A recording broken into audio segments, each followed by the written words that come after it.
selanjutnya. Sebut-sebut haji jadi ingat ini Torik ini juga haji. Jadi waktu umur 2 bulan sudah naik haji sama kita.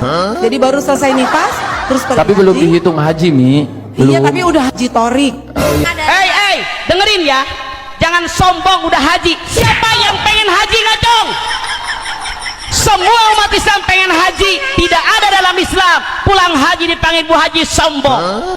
Apa kalau kita pulang sholat dipanggil Ibu sholat? Apa kalau kita habis zakat dipanggil Ibu zakat? Apa kita kalau habis puasa dipanggil Ibu puasa? Pernahkah dalam Quran, dalam hadis Nabi pulang haji dipanggil Bu Haji? Nabi Muhammad, Rasul kita nggak pernah dipanggil Haji Muhammad. Itu kesombongan. Biasa aja kale.